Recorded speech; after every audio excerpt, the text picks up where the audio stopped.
this when you beat somebody that might be your nemesis. We can call it that, right? Did you get your mojo back? And that's what we have to know about the Kansas City Chiefs as they get ready to move on, to go to the next step, to take this and make it solidified. How do they do it? What are they going to do next? How are they going to take over the rest of the NFL and the AFC? Dan Harms is here. I'm Ryan Tracy. Let's get after it. This is RGR Football.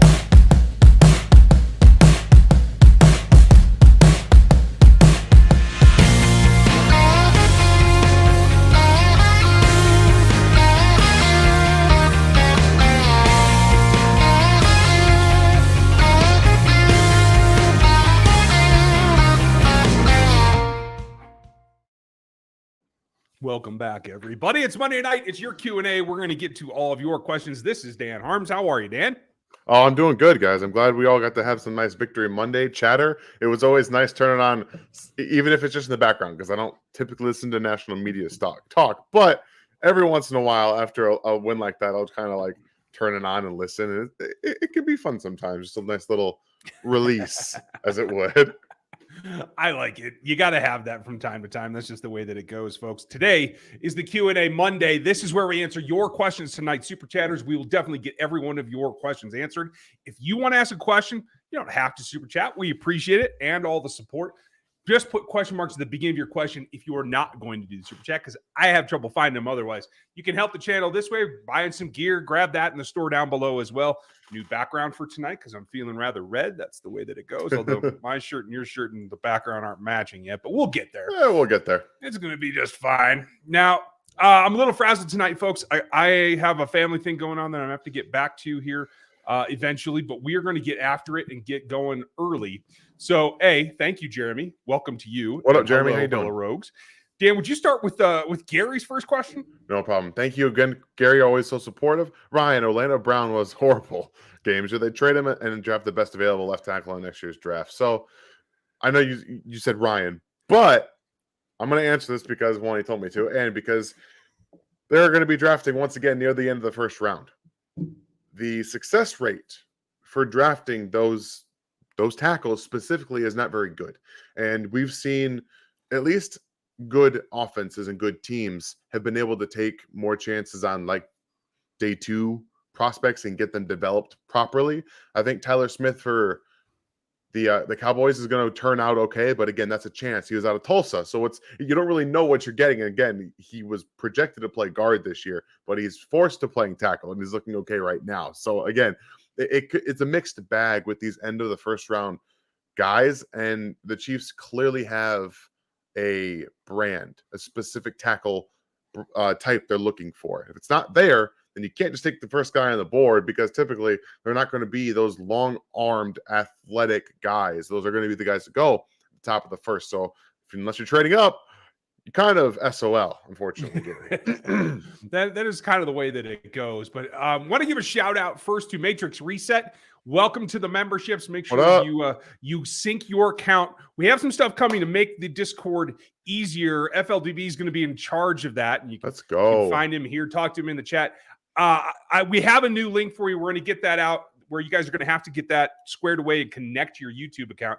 I don't have it with me right this second, so we're going to hold off on that until next week, and then we'll get that out to everybody. But a lot coming there. Thanks to FLDB and Gooch and Stevie and Aaron for getting that Discord going. I know that's a fun community for everybody. I think you guys are going to really dig it.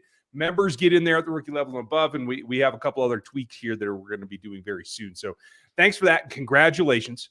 Let's see. Adam, should more credit be given to the running backs or O-line for the 189-yard performance? Can we officially say Pacheco was a 7th-round steal?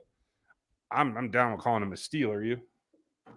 Oh, you said you're down with calling him a steal? Oh, yeah. Oh, absolutely. I think you saw it. You guys heard last night, Chris Collins was talking about how the Chiefs coaching staff had like this holding back a smile when they're talking about him because we watched it. Louis Riddick was tweeting about it last night. This guy, while he does have some visionary issues, he is a jitterbug in the best sense of the word. That's one of the things I used to describe him when he was drafted. He wants to go, and he doesn't care how he gets it done. He does have some wasted movement in his attempts to be very aggressive. You see a lot of shoulder shake and body movement when he's trying to get in space. But we also see that work out to his advantage when he's behind the line of scrimmage and getting, breaking arm tackles from one of the best linebackers in the NFL, Levante David, and then spinning out of it and getting an extra 8 yards out of it. So, yeah, he's definitely a steal. But to answer the whole question, it's both. The offensive line was blocking things properly and getting to the second level, opening up holes. Then it's up to your running backs to take off of that. Both of these guys were getting more than what was blocked, and that's what you have to have for a successful, sustained run game is blocking, and then the guys to take advantage of it and get more out of it. Yeah, I'm totally with you. It is a nice conglomeration there. Here, I'm going to do my impression of the dude from Empire Strikes Back. There we go. Yeah, just noticed that. Matrix, thank you again, and congratulations. Adam, great question. And I do think it is both, that the balance comes from working together. It is a team sport for a reason. Clinton, over under 4 sacks. Minus 4 sacks when? M? I'm not going to lie. I don't really understand the question there, Clinton. If I can't get it, usually Dan can get it. If he can't get it, we're kind of screwed. But Clinton, I'll take over 4 sacks next week. How's that? I would love to see them get over 4 sacks. I just can't really get there with it yet. We'll see what happens. Micah, all in on the Georgia tight end Brock Bowers in 23 draft. Closest I've seen to Kelsey yet. Absolutely. You're going to have to be in the top 15 to get him. You might have to be in the top 10. So Brett Veach's work is cut out for him. But yes, if there's an heir apparent that you can see on the college football field right now, it is Brock Bowers. It is not close. I will tell you this. Go ahead. Isn't he 2024? Well, yeah, 23 is the next draft. After the 23 season, I think is what he's saying. It would be 24. Mike. Yeah. Okay, just wanted to clarify so people aren't thinking he's coming out this year. No, he will not be in this next draft. He is sophomore ineligible because he played as a freshman, so I don't think he has any. He can't have that early sophomore thing if you. Yeah. I will say this though, he is the closest thing. He is incredible. I like Michael Myers from Notre Dame right now. Not anywhere near the athlete. It's a different style. I will say this too. For those of you that are a little bit closer to home, I think Vokalek for Nebraska is going to be eligible this year. I hope that he comes out. I don't see that offense improving anytime soon. I think he's got the tools to be a late rounder, even a UDFA guy that makes a roster and can actually contribute. I don't know if you've seen him yet, Dan. I have not seen him, but it's Big Ten, so there's a really good chance that I'll see him at some point. Right. I watch a lot of Big Ten football, so.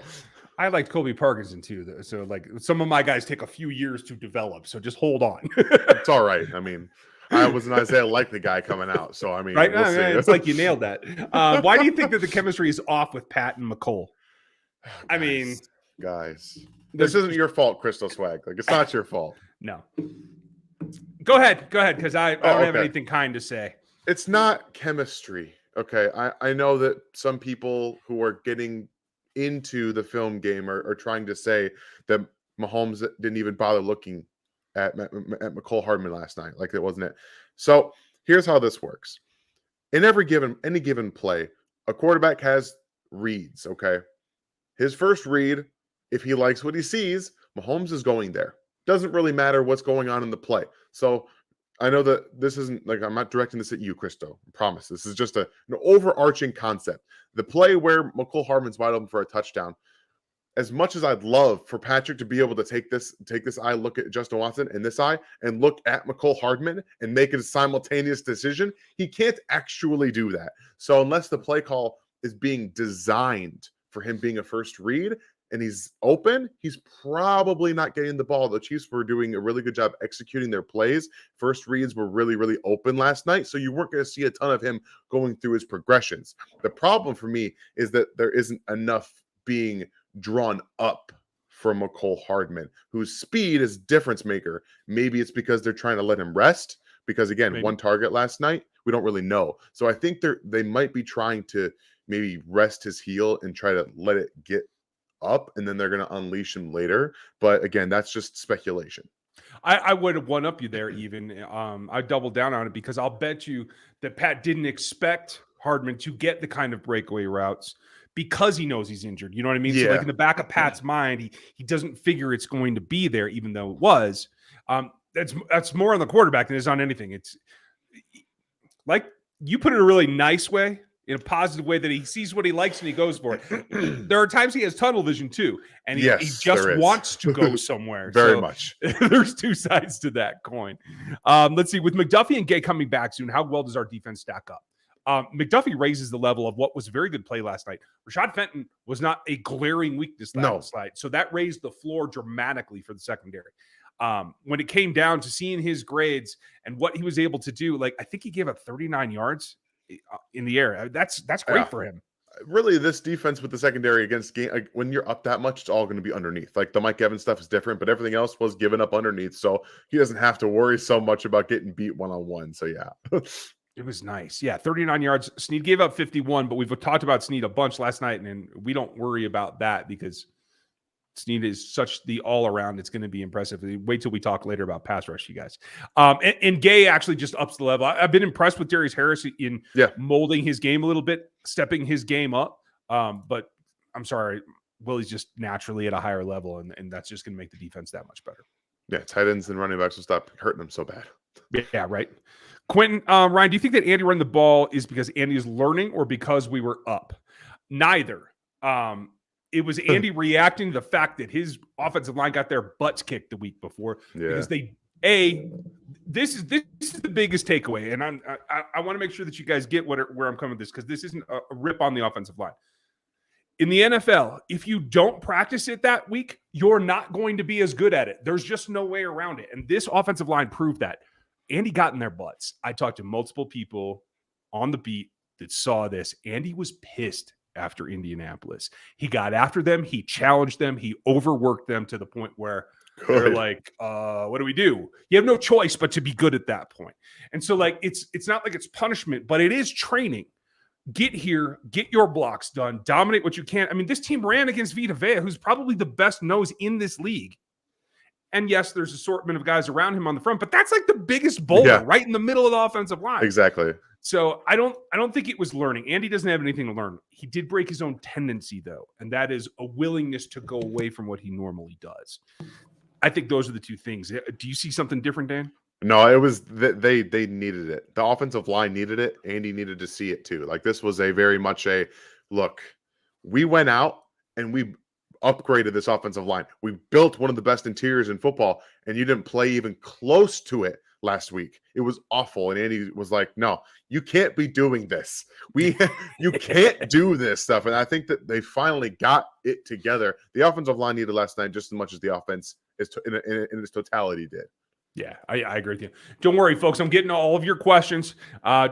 Bear with me a little bit. If you asked a question that's very similar to someone else's that I've already answered, we'll probably roll through it because we want to talk about the topics, not just every single question that's out there, but we will cover them. Miss Holly, thank you very much. And you touch on one that I think a lot of people have some concern about. Yeah. And we appreciate the support, Miss Holly, of last night as well. Giving up 31 points, is that a concern? I think that it is. I don't know that it's on the players, though. I felt like there's a little bit of a comfort level there in the third quarter to let some things happen and come back. Yeah. I do feel like the staff felt that they were pretty set. And this is a staff that likes to do the bare minimum. It's like my kids in math class. Just enough to pass the test, not trying to excel. I feel like the whole staff, starting with Andy, but all the way down, feels like they're guarding themselves for the length of the season at every turn. And I think that goes into lightening up too often, too early in too many games. That's what I saw happen. I don't think you're wrong about that. And I think we've also kind of seen it pay dividends near the end of the season in the playoffs against a game like the Buffalo Bills 2 years in a row where they've had to go toe-to-toe and be the last team with the ball. So while I want to fault them for it, we all want to see them step on the throat. We all do. Like that's what we want to see because we think that true winners have to have that mentality. And I think that Andy's just never going to be that to its fullest extent. I think Spags could be, but Andy's more of a tone it down kind of guy.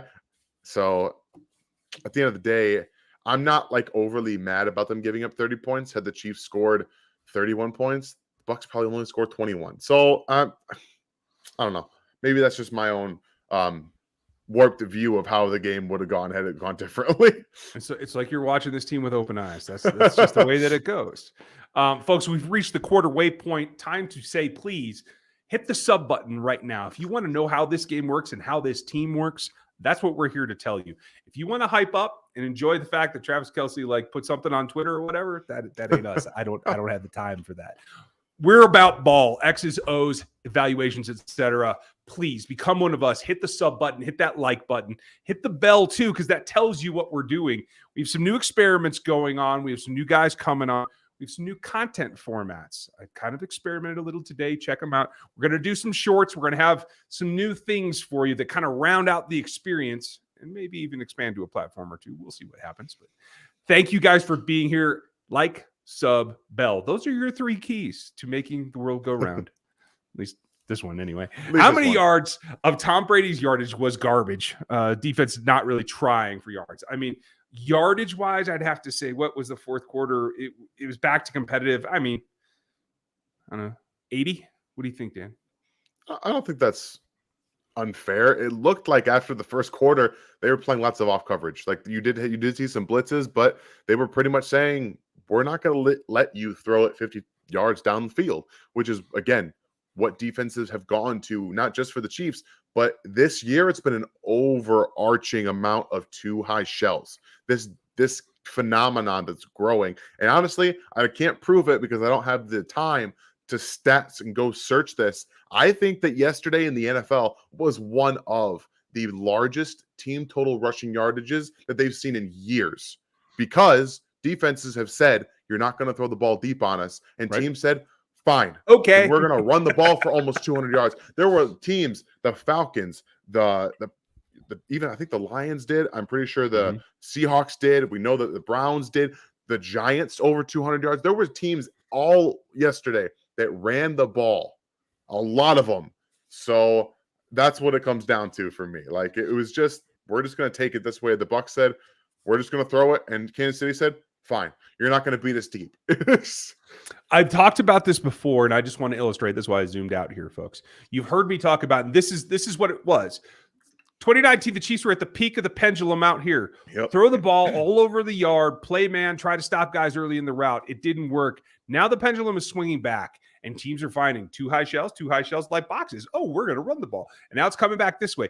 The NFL is never going to go away and defeat the run and kill it completely. There will always be a run game. It's just about how much of it. The goal is to not be here or here. It's to be right about in here somewhere. You know, nice in the middle, a little bit of balance. And that's what brings you to the core of the force, let's say. I'm very Star Wars tonight. Sorry. I love it. It's fine. Love it. Micah, I know teams are having early success in the game by playing too high versus the Bills, much as we were just talking about.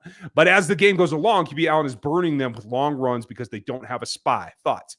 That's what Willie Gay and Brian Cook are for. And by the way, Brian Cook starting to step up, starting to figure it out. Maybe not as fast as Trent McDuffie in terms of like getting the defense under his belt. Now he's starting to figure out where he's supposed to be. Making plays. I mean, we talked about the big one last night, but that PBI can't really be, we can't shout that out enough. Yeah. At the end of the day, that's what it's about. Get your hands on the ball, take the ball away, making completions. That's what you're talking about. But he can also spy. He's got the speed to run with the fast receivers. He's got the bulk to body up tight ends. That's what's going to come down, because corners aren't going to tackle Allen. It's a bad roll of the dice if you're doing it. So like you need Willie and you need Brian. Those two guys in particular, I think, are going to be important. Now, Willie's not going to be back for Allen, though, is he? No, he will not. Yeah. So hey, Brian, step on up. Christo, do you think that we re-sign Clyde and have him Pacheco be a 1-2 punch for the coming years? I think they might want to. If this season continues to go like Dan was just talking about, I can see there being a premium. He might actually get a decent offer from some other team. I can't see them making a large investment again, though. I don't think they will. And I also just don't think that investment for other teams is going to happen either, because I think we've seen he's got some injury problems, sustainability issues, and unless he has a true offensive line that can move, he does struggle at times to create on his own. We've seen it time after time. He's very run play oriented, stringent. If it says that's where I'm supposed to go, that's where I'm going. I think he did a better job last night of navigating some of that and being more patient in terms of seeing other things that he normally wouldn't have. But at the end of the day, I don't think in today's day and age that Clyde is going to demand a whole lot in the NFL outside, and I think that they could sign him if they choose to. Or they just see, hey, Isaiah, I like what you're doing. But again, Clyde's like just a little bit older than Isaiah Pacheco. Like there's not much of an age difference there. So at the same time, they might have to start thinking about even getting younger again. So I don't think that drafting another running back next year is out of the question. This is not to slight Clyde or Isaiah. You can find running backs in the 6th, in the 7th, and in the UDFAs that aren't Isaiah Pacheco, aren't Clyde Edwards-Helaire, but bring something to the table that you can use. You know, people are talking about Andy's wizardry, using the running backs and tight ends. It's like, oh, yeah, take advantage of a full freaking roster. Yeah, that's a good idea. But, like, that's what it comes down to is running back is the one position you cannot afford to get old at because they fall off of cliffs, and it doesn't work. Paying a second contract on a running back is ill-advised in general, in my opinion. Yeah. Tactics. Did Whitlock deserve a peace sign from us? Dan, I'll take this one because I know you. Go ahead. Do it. Is Jason Whitlock still in the game? I didn't even know. But no, no peace sign is deserved. You got to earn that. Not Dan. This is Jason Whitlock, the former columnist for The Star. It's okay. It's before your time. I think that's fine. a good thing. I think it's a good thing, my friend. I don't want to talk about Jeff George, so that's why. Spards, thank you. A couple of things first. Do the Chiefs have an elite run defense? Do you think so, Dan? I don't think so. I think that they have been elevated by Colts' terrible offensive line. The Bucks just giving up on the run. But I think that they're right now, I think that they're a good run defense. I think that they have actively addressed some of the issues they had. I think Willie Gay was helping. He'll obviously not be around, but Derek Nottie still there. Colin Saunders, awesome, has been awesome against the run.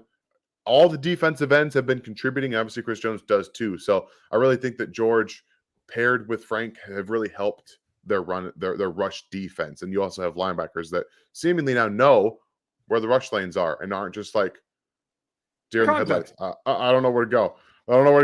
So it feels like they just understand a little bit better. So I think they're I don't think elite yet. I will agree with you, but I will say this. They're using it in an elite way. They're stomping it early and making teams go away from it. And that's how you win the advantage. As far as Colin Saunders goes, I agree with you. I think he's having his best season yet. Amazing what a contract year will do. Old friend Therese Paylor. Yes, the contract year is undefeated. I miss you, dude. Miss you.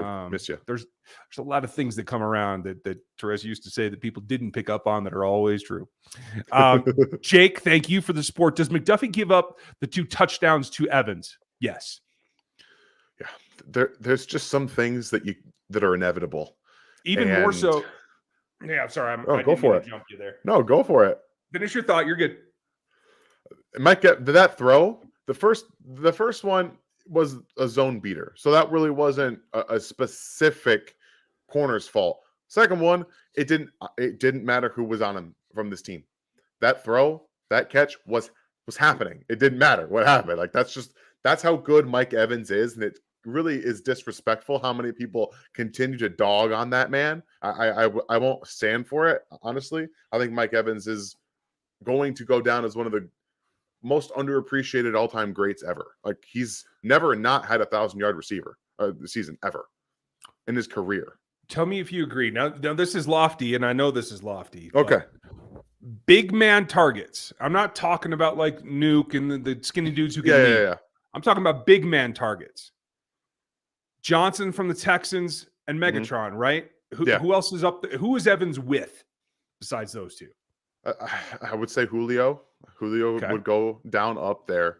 But like it's like Mike Evans. Like that's what it is. That dude is right there. Like there is an argument to be made. He's one of the greatest ball-winning receivers of this generation of football that we've seen. So I'll say that. So that it didn't really matter who was covering him there. That touchdown was happening.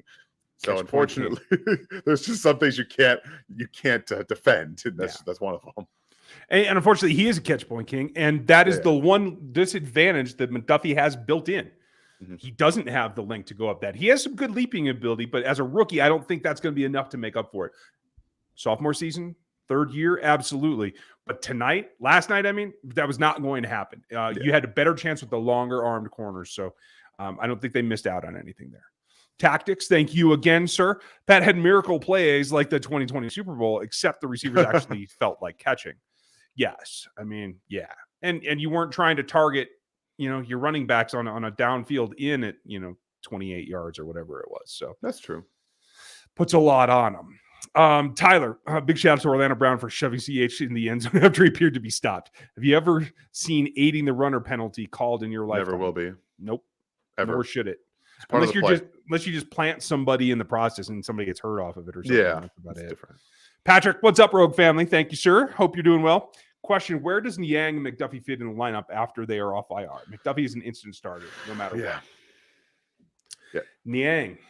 That's a fun one because we've heard not a peep. Nah. There's been nothing, which it doesn't help me at all. I don't think he's close to playing shape, so he can't be an instant starter. Right. He'd have to work up to it. But again, when's that going to be? When is that going to happen? We don't know. Is it ever going to happen? I don't know. It could happen tomorrow. It could happen never. And that's the realm of possibilities. That is the gap of what could happen. That's what's scary there. Yeah. Oh, great question, though, Patrick. Appreciate it. Austin, should you be concerned with Hardman so far? I mean, concerned? No, it's classic Hardman. It's not getting enough done. This time there's actually an injury issue behind it, I feel. And I felt like he was running harder. I think he was doing a few good things before the injury. I'm not concerned yet. Can he still come back and have 800 yards? Sure. Could he go beyond that? If it explodes, maybe. But if he doesn't, it's just another 600-yard McCole Hardman season. Yeah, it is what it is. I think we've kind of seen what their offense wants to do. And I don't believe anymore that McCole Hardman's going to be a Kansas City Chief after the season. I think he's done.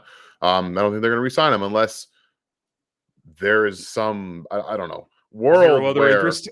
Yeah, like where he's a DeMarcus Robinson. He goes on the market and no one signs him. And they're like, hey, we'll give you vet min $2 million a year. All right, fine. That's the By the way, Marcus Kemp is back in Kansas City today. Love it. So this is the way that it works. Receivers who play in this system sometimes can't go elsewhere and be successful. The system is very unique. And despite it being so difficult, sometimes there just isn't a whole lot after it. So, Alex, do you think that the running back room is starting to push each other to be better? Absolutely. I think that's what you saw on the field last night. Yes. It was obvious and it was awesome. It was so awesome. It's been needed for a while too. So it's a pleasant development. Will there be offensive tackles in the Chiefs that are worthy picks, in the Chiefs range that are worthy picks? Same question applies to edge players. Here's the truth of the matter.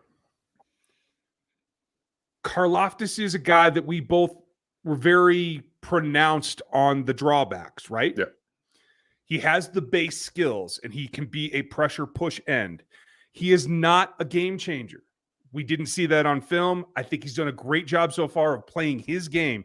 His game's not going to morph. If you want an elite pass rusher, if you want an elite offensive tackle, you need to go up to the top 10 and go get them.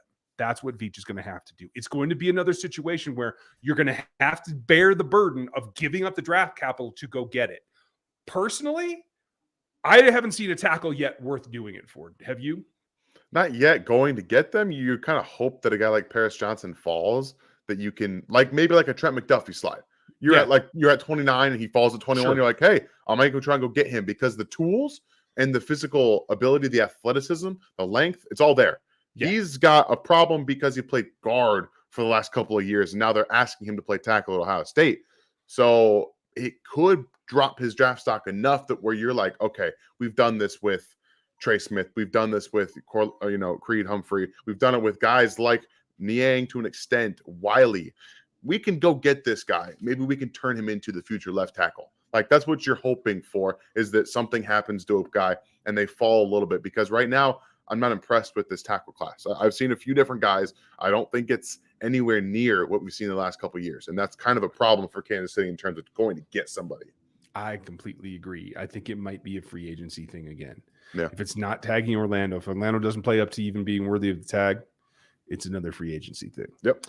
But David, I do want to say another thing. Thank you for checking out and supporting us over on NFL 33, folks. If you want to know stuff around the league, appreciate you, David. the draft class already, how franchises are built. That's where we put all the NFL information that isn't Chiefs-centric. Is at NFL33.com. You can get a cheap discount off of the subscription right now over there and get all the information. I just put out my edge rush class, my top 20 first look after 4 weeks. Ooh, there's some good stuff in there. By the way, thank you. I appreciate that. I feel like the edge class in retrospect against the tackles is the one that's going to be better, at least right now. And that may be where the value lies as well. Value versus ability is different, folks. You got to weigh that on the scale, but we'll get to that in the offseason. Tactics is Seth Kaiser the only good evaluator of QBs? No. Who had Bailey Zappi becoming a starter for anybody? Yeah, that'd be me. Only he, Andy, and Bruce Arians and Sean Payton could see that Mahomes could be.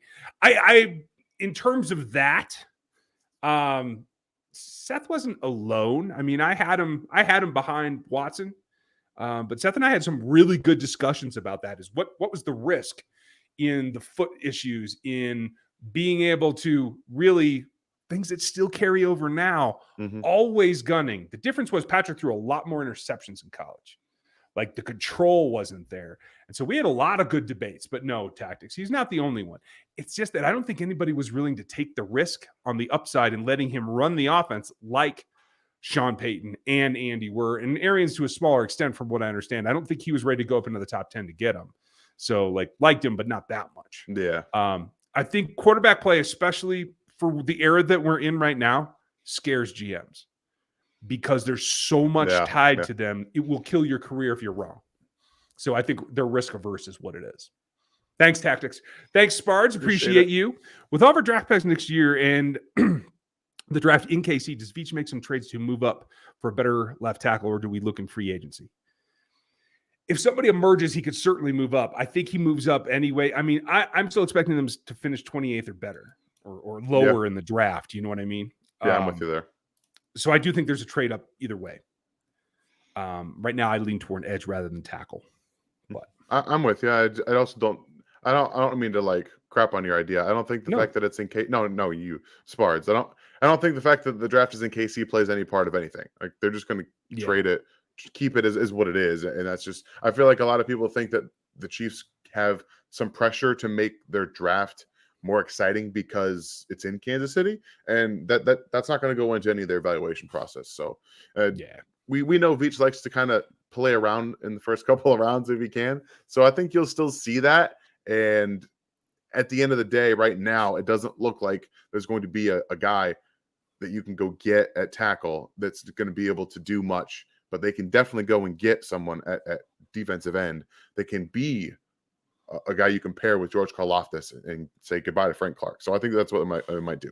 Yeah, I think it could be it too. There's also another option too that, like you've hit on all these corners. Justin Reed's a new signee.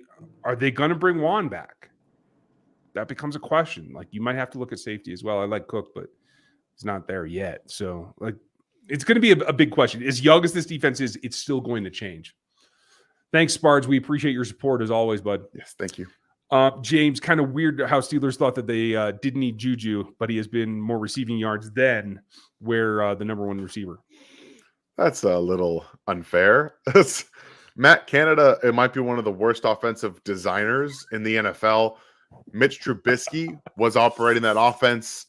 I mean, I feel bad for George Pickens, Deontay Johnson, and Chase Claypool for having to deal with that nonsense. So that's all I'll say. I'm totally with you. Tactics, thank you for the support and great question. Vic Fangio or Wade Phillips? Currently, it's Vic for me all the way.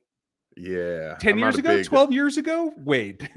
Yeah. Also, Wade's starting to get a little crazy. Not starting. He's just letting it out of the bag more. That's all. Yeah. Now that he's got Twitter, we can all see that stuff, and it's not looking great. Oof. I don't know if you guys saw the stuff he was talking about and during the Thursday night game. Basically was blaming Tua for getting hurt. Oh, wow. Okay, yeah. Well, that's tough when you're the small guy. I will tell you this, Thursday Night Football, Good job putting the all-22 on broadcast. Oh God, it's so good. I will watch that so every good. week. I will watch the Bears play the Jets on that if I have to. Right, exactly. Cody, when will the Mahomes utilize the swing flat pass game like Pacheco and CH had opportunities left on the field? Well, he tried it once and just barely missed Clyde. That was more of a flat swing, or a flat turn up. Wheel. It was wheel. Yeah. I mean, Patrick's Patrick. I He's mean, looking down. You also don't want to test those linebackers. So if there's one thing those guys can do, they can run side to side. Like, yeah, that's true. They can really do that. So they had a couple times where they were open, but Devin White's close. You don't really want to throw it there for a running back. Obviously, if it's Travis Kelce or if it's Patrick Mahomes put on a spin move, it's a little different. But a running back just kind of waiting in the flat is a target for him to just run through. Yeah. I mean, that's really what it ought to be. Talk to me about trading for Brian Burns. If Matt Rule is on the board and they want to reset, that's one of the few pieces that you could move and actually be worth a trade value. I am fine with what the Chiefs would have to give up to go get him. I think he will be an elite rusher here very soon. If not, he really kind of already is. But unless they're desperate in Carolina, there's no reason. If they see themselves building on anything that they have there, it is him. So I find it very unlikely, Donnie. There's that. Also, there's Montez Sweat in Washington. There might be just as bad of a situation. Mm-hmm. I don't know. Ron Rivera makes it out of the season. I don't know. Yeah. Him or Matt Rule. Though these are two teams that we're talking about that could be looking to trade and acquire draft capital. I think those are two very good options to pair with a more power-based defensive end. You get some speed on the opposite side. That's maybe what I'm talking about. Push him into George Karlaftis. Just saying. Yeah. Just saying. Hey, run around a little bit. Go hit the dude. That's what I'm saying. Swag boy, I feel confident that we win the next two games. Mahomes is him when he's on fire. Thoughts on beating the Bills? Love the show. Bills are struggling right now. Bills are not putting it together on offense like they should. Raising the level of your competition generally brings out the best in true competitors. And that's how I see Josh Allen. So I think they're down. I don't think they're out. It's just going to be all about how they come to play. And last year, as someone who was there, the Chiefs did not show up to play that game early on. And they barely held on to keep it close in the first half. And then they took away, and Mahomes was struggling in the second half trying to make everything happen. You bring that run game, you're going to make it so much easier on Mahomes and the defense to win that game. So, again, Josh will raise his level. I think that the Baltimore game, you saw him struggle out the gate. Then they adjusted. They're one of the best halftime adjusting offenses in the NFL. Like, it's no joke. They run a myriad of plays in the first half, and then they go through and they just dump things. They just say, we're not going to do it again. If it didn't work, they go back to the well and finding out what works, and you saw that. And I think that sometimes it's just Josh Allen getting you a bucket, and because he's that good. Well, and I'll tell you this too. They have a tight end that gets the best of this team a little bit. And I think Knox has had a slow start to the season, but I will not be surprised if they try to funnel Josh and Dawson until they feel they can loosen up on Diggs. And Gabriel Davis is a guy that I think is being criminally underrated at this point in the season. Like, he can do a lot of damage if healthy. So yeah, but he's not healthy yet. Right. We could be in 2 weeks obvious. though. I think he played like 18 snaps yesterday. So like they're taking it a little bit easy on almost all of them, and he ran almost all the routes. Oh, seriously? I thought I saw 18. I was like, that has to be nothing. Okay. No, he was all over. They just didn't throw him the ball. Let him run himself crazy. Tim, thank you for the support. Should we be too concerned about the defense giving up garbage time TDs? Spags intentionally putting too much on defensive looks on tape? I mean, Spags has not been bashful. Do you think he's doing it to just flood study time for the other opponents? I think he's got way more. I think he's just kind of dipping into it. He's got this is an Andy Reid sized bag he has right now. He has athletic tools at his disposal. He could do so many things that he wants to. And right now he's missing 2 of them. He's missing 2 of them. And he's just like, I'm just going to reach in here and, we'll use this one this time. And do it again. We're just going to use this one. Like, he's got a ton of them right now. I think he's having some of the most fun he's probably ever had, especially in Kansas City. So Domino. Yeah, he's just. I really think that he's just showing you enough in the beginning, and then he's like, "I'll save the rest for later," because he has so many. Well, it also says something that he's trusting. He's playing 3, sometimes 4 rookies. Yes. And he's getting this much variation. Just imagine when he does when everybody knows where they're supposed to be. What an idea. Micah, great pod. Thank you, sir. Thank you, man. Is the power run game here to stay? Go ahead. I don't know. I want it to be.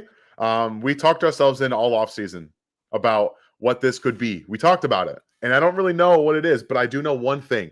Last night, the Chiefs did the one thing we've been asking them to do: run counter. Run it. I don't care what you have to do. Run counter, and guess what? It works. They pulled Kelsey a ton last night. They pulled tackles. They pulled guards. They pulled centers. They did all the pulling early on to create a lot of movement, especially when the Buccaneers went to those 3 lineman fronts. They were just like, send in offensive linemen, send in tackles, do it. That's how you have to use this offensive line to its best ability, because they're big, they're powerful, and from left guard to the right tackle, they can all move. Yep. Use it. They finally did. You have to. And I think the last thing you said is what keys for me. The line's good at it. Like, yes, you need to do it. So I can't say it's here to stay forever. They're never going to get rid of outside zone.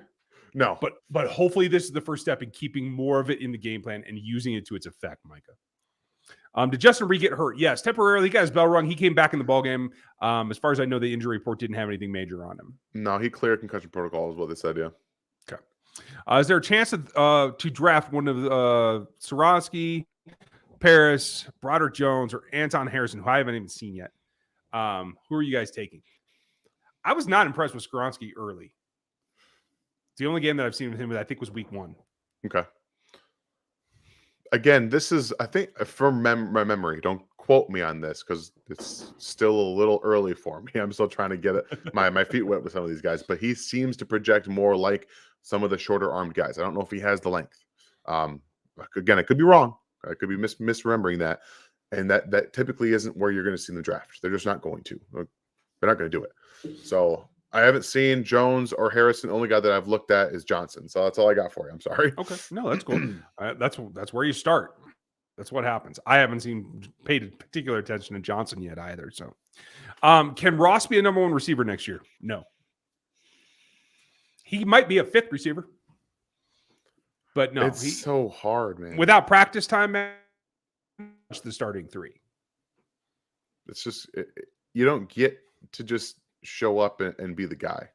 Yeah. And unfortunately, with the injuries that he's had to sustain, there's nothing knowing about what he's going to be able to do. So you got to show up, you got to prove it, you got to practice, and then we'll see.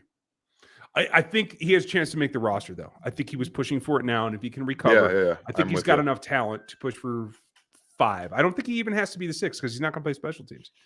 But after that, a year under his belt and practicing, I think he could push for a starting role after that. And I consider 3 guys starting on this offense. So, or do I do it this way? Am I Canadian? I'm not sure.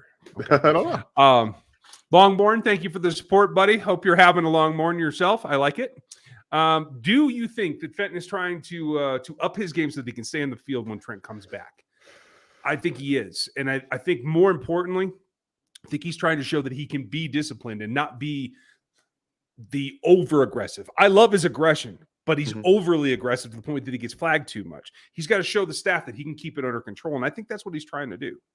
Yeah, I think he's just trying to show that he can be a consistent player. So even if he's not the starter, he can come in, rotate a little bit. That's really what he's trying to show, is that I can be a valuable rotational piece at worst for you guys. I'm with you. Jacob, does Andy usually call the plays, or is it be enemy? Because it looked like Andy was calling them last night. It's a group thing. They're on a live box, the 3 of them. Nagy sometimes is in on the box as well. Mike Frazier is on the box. I believe he's in the booth every night. He is the analytics and the tendency guy. He will tell you what looks good on what down and distance. He and Andy talk a lot, and it's really the 3. Patrick has a lot of lead, though. As Patrick gets older, he suggests more plays that they sign off on rather than the reverse. So it is definitely, I agree with you though, Jacob. It did look like Andy was talking a lot last night of, I want this, and this. More so than we've seen. It's a game-by-game process, though. I think the balance changes every week. Brandon, Terrace Marshall has been a healthy scratch to the Panthers 3 weeks now. Would you trade for him if you could get him cheap? Absolutely. How cheap is the question? Yeah, I mean, we're talking about, I'm going to give you a fifth at best. Yeah. Like, I'm and not. I need you to take $5 million off of my cap space, by the way. Yeah, like they just don't have much cap space to trade for anybody. They got to make room. Oh, no. Are you kidding me? What? The Chiefs are the bottom team with $151K available. So there you go. As of today. Yeah, that's going to be a no. So anybody, if you have trade questions, I'm sorry, we're just going to have to skip them because we can't answer those. Good Lord. You're going to have to take Orlando's contract off my hands. I'm going to pay you to take this guy. Jaden, everybody check out his new podcast at TPT Chiefs Football Podcast. And thank you for the support, Jaden, as always. 41 points on the Bucks. Woo! Isaiah Pacheco 10 running hard like Larry Johnson. I wouldn't say that. He's a lot more spry than Larry Johnson. Speed I like. This defense is top 15, in my opinion. I was at the game live. Casey France was crazy. Well, I'm glad you had a good time. That's awesome. And I'm not trying to disparage your comparison to Larry Johnson. Larry's just a different beast. I think right now they're playing at a top 15 level. I'm not sure if that's where DVOA had them. They were 6th against the run last week. I haven't checked DVOA today. Have you? I can't actually check it today. I have to wait till tomorrow. Okay. They won't let me check it today. Okay. We will do that tomorrow, and we'll have an answer for you later in the week. Maybe we'll drop that into one of the other bids. But, yeah, I think it's very close. The question is going to be what happens with Allen. But you've survived Tom. You've survived Herbert. What does Allen do to you? That's really, in terms of like the first 8 weeks, it's really going to set the tempo of where you rank out. So I think you're on to something there, Jaden. Brett, DL struggled not getting pressure, more of a product of Brady's quick release or cause for concern. A lot of it is Brady getting the ball out. I mean, it's the only way he can survive anymore. But that's, again, why we talked all offseason about power rushers are problematic, because the entire league is going to get the ball out faster and faster and faster. So this is what happens. So, yeah, you can't blame the defensive line when you're brought in to be a power rusher that is expected to take 2.8, 2.9, 3 seconds to get there. That's the nature of the beast and the decision-making that the Chiefs make. Yeah, Chris was doing a great job last night of winning. I think right now he's the number 1 player on defense in terms of pass rush win rate in the NFL. We'll see if Aaron Donald can overcome that tonight, because I think he's got a little bit more gameplay now. But he's been a beast. And then, like you said, this is predominantly a power-based defensive line. It's just not gonna be the same. And I know that everyone's gawking over the George Karlaftis pass rush win rate. I also not entirely sure about it as a stat, even though I just quoted it for Chris Jones. So whatever. I'm just going to talk over myself. Hey, it's one that I take into account, because at the end of the day, you got to win each rep before you can get a pressure, before you can get a sack. That's the way that it works. It's a progression thing. Oscar, thank you for the support. We appreciate you. Dan, I'm going to grab some more. Will you take Avery's point here? Appreciate you, Avery. How you doing, man? Looking more and more like edge and deep and offense tackle for target day 1, day 2. And I know you've been doing your research. Give me your best realistic fit for each. Uzama and Darnell Wright guy. So again, I'm sorry, Avery. We just don't have enough information yet. And as it gets closer, I mean, Ryan can probably answer you your edge fit better than I can. And again, if Paris Johnson falls, that's probably where I'm looking personally, because I do think the athletic ability is there and what Andy Reid would be looking for. So I don't have enough information to answer accurately, but I know that Ryan can give you one on the edge front. I tell you what, I like Trice from Washington. I love Murphy from Clemson, but he's more of a Spags guy. He's not elusive speed. I like the kid who also is named Murphy, I believe, from UCLA. So if you watched that Washington UCLA game last night, you saw 5 of my top 30 pass rushers in that ball game. ZTF is pretty good out there as well. The other guy that caught my eye, and I'm not even going to get to the Jayhawk, but Phelps is in there too. The other guy that really caught my eye is somebody that I think has a nice mixture, and that's what I'm looking for. I'm not looking for like all speed. Kamika Ture is the opposite of what the Chiefs have done. That will still get you in trouble if all you're looking for is speed rush, because he can't sustain any contact. And that's the problem there. But I'm just grabbing the name here because it escapes me. I'm still learning half of these guys' names. It's Latu. Latu from UCLA was the guy I was talking about. It was Lonnie Phillips. And then who was the guy who just stuck out this last weekend? Oh, yeah, that's it. It's my guy from a couple of years ago. He had some injury issues. BJ Ojulari is a guy that can do a little bit of it all. He's wearing 18 for LSU. Bring me That's BJ. Are you in? Are you in? Okay. I was on him a few weeks ago. I was like, he's going to come back and he's going to break out, and he did. He's been pretty impressive so far. I'm a big fan. I'll give you guys another one that might be, a day 3, early day 3 kind of 4th round kind of guy. There was a lot of hype about Andre Carter from Army this offseason. He's not living up to it, but the guy that's taking his place is Nick Hampton from App State, who's having a heck of a run as a ball team. But he's contributing pretty well as well. We've got to see if that can sustain, but there's plenty. Go to NFL 33, you guys. You can see my opinions, and maybe Avery will leave some of his in the comments. That would be great. Let's see who's up. Thank you, Avery. Got Oscar. Thank you. Paddock. Thank you, great win last night. Was Mahomes getting greedy when he threw the pick, or did he just look too cocky based on his success? Both. Absolutely both. He was going for it. I'm going to lead on the greed. Yeah, he was going for it. Yeah. And hey, good to him. Daryl, thank you, sir. Appreciate your support. I just emailed you back off of something that you sent me like a month ago or 2. If you're not in the Discord, Daryl, hit me in the comments and let FLDB know, and we'll get you back in. Micah, are we still not running fade routes to wide receivers or tight ends in the end zone? Why does Andy not run it? It's just not a high percentage thing that he's confident in yet. I think that's changing, though. I don't think Andy Reid's ever going to run a fade ever. And honestly, I don't mind it. I can't stand the fades unless you have a Mike Evans or a. They have Jody Thornton. Jody Thornton isn't those guys though. He's not. I love Jody. We don't know that he can be. I think he can be. I want to see him working on corners and running slants like he did last night. It was beautiful. All I care about. I don't want to see a fade. Give me a slant all day. Yeah, if they're going to walk out a 6-foot nothing corner at 189 pounds, good luck. I'll take that every day and twice on each down. Chiefs comments, not a question, but I think we can now appreciate how spoiled we were with Tyreek in the deep passing game after seeing the offense struggle to stretch the field of McColl and MVS. I mean, yeah, they still put up 41 points. So, yes, it's not as much of a stretch, but I don't miss it. All I care about is putting those points up. Is it explosive and fun to watch? Yes. But if you're still gaining yards, if you're still getting chunk plays, what they have, I think they had 12 plays of over 15 yards last night. That's still incredibly good. Are they struggling to stretch the field, though? Are they really? If they hit that MVS touchdown against the Colts, do you think that it stops there? Because I don't. Do you think they already hit one to Justin Watson down the middle of the field? They tried again with him last night? Yeah, they almost got it. There's a lot of different ways to go. He hit MVS on a seamer in between the two safeties.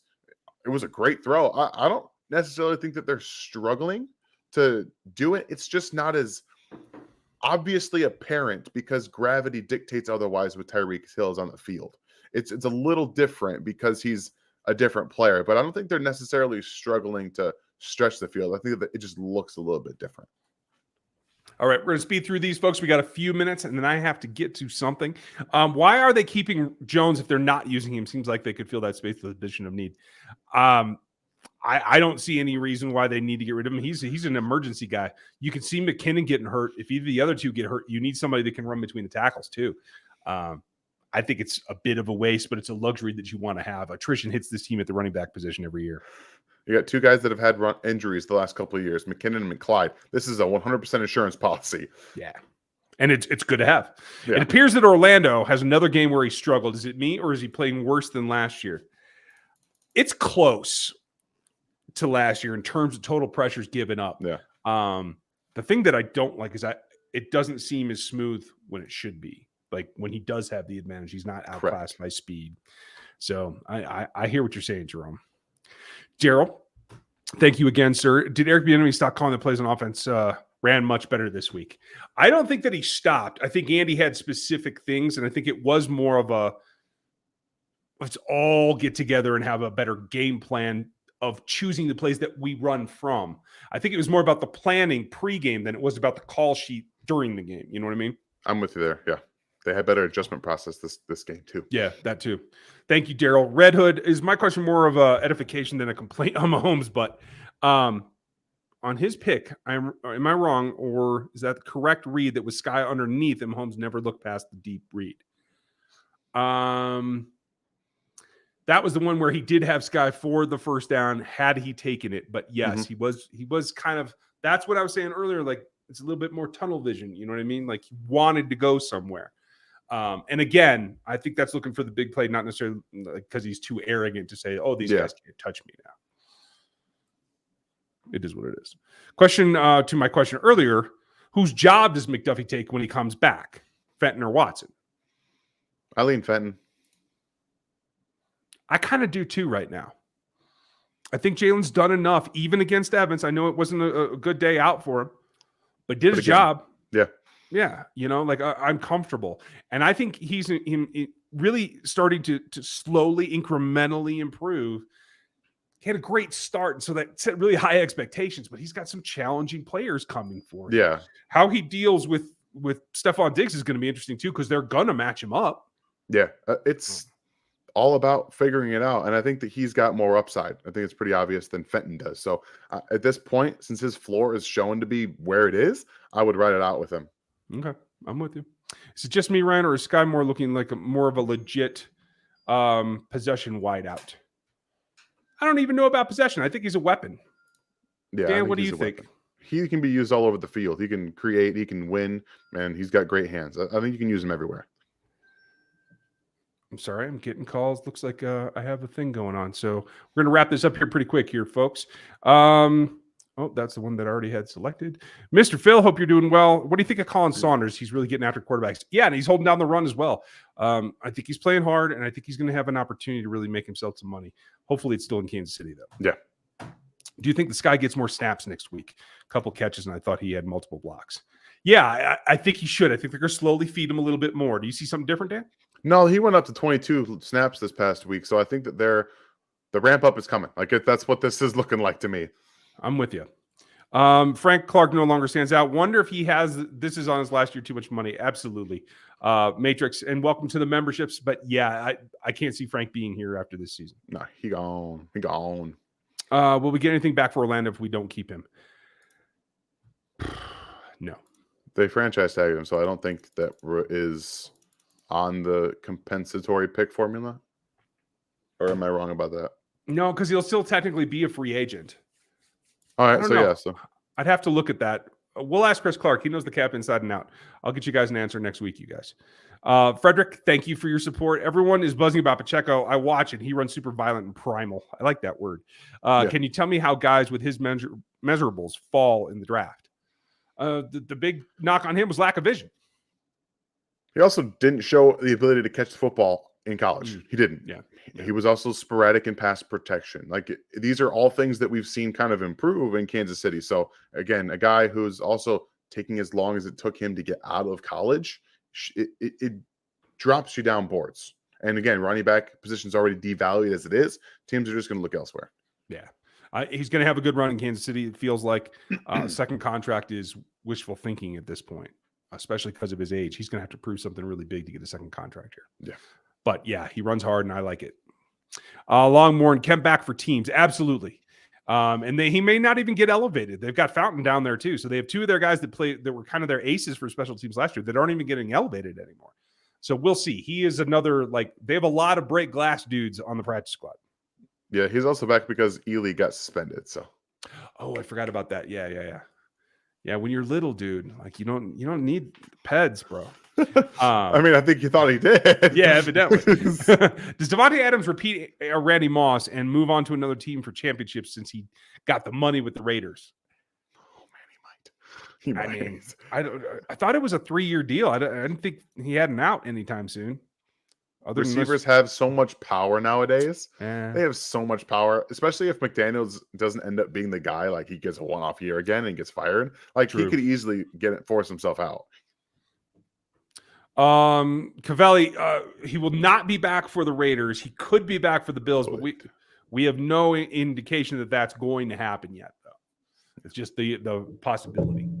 Tom, thank you for the support as always. Will teams start giving more loaded box defense so that we, with so much run last night, we don't have a cheetah to keep them from not doing it really? Not yet. You need a ball game or two of doing that before defenses have to react to it. Yeah. Right now, they're like, oh, that's cute. Andy ran. Yeah, right. He's not going to do that again. It's like the Bills game 2 years ago. Oh, that was cool for one game. Yeah, right. You ain't scaring us. We're going to go back to doing our stuff. 8 dudes deep. Dumb. Anyway, but no, Tom, they can work it out, but they got to be dedicated to it. They got to run hard for the next couple of weeks before teams will react to it. Most of the NFL watches film in 4-week chunks. They go from the game they're playing back 4 games. So once you get enough of that on film and the volume that they see in their preparation every week will make them react to it. Yeah. That's what you want to do. Avery, thank you. If we let Lon walk, I would love to get Kenny Logan from Kansas. I am totally with you, Avery.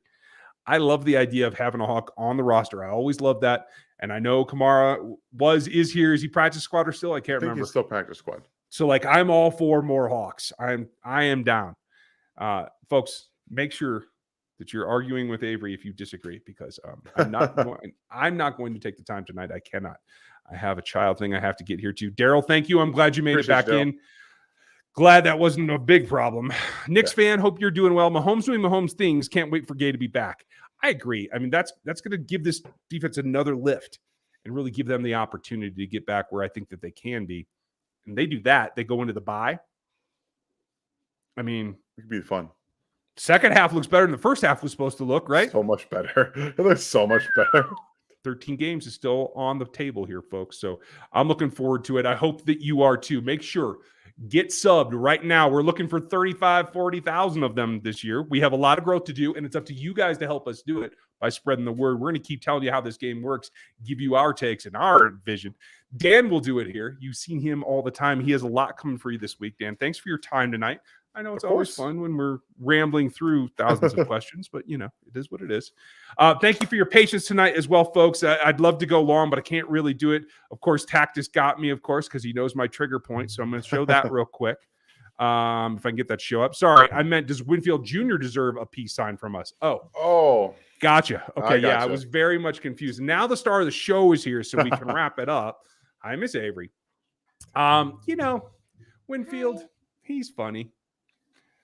I didn't see him do a whole much. He tried to lay the wood a couple times, had a hit or two, but nothing changed the ball game though, huh? Yeah, he was almost like he didn't exist. I didn't see him at all. Almost like Shaq. Oh, wait, did I already say that? Never mind. That's going to do it for us, folks. We'll be back with you tomorrow. We'll have clips. We'll have stuff. We'll have some shorts for you on this platform. Let us know if you like those. Make sure you like them on the feed there. I'm trying that, and we'll see what else we can come up with. Thanks for your time. Have a good one tomorrow, and we'll talk to you then.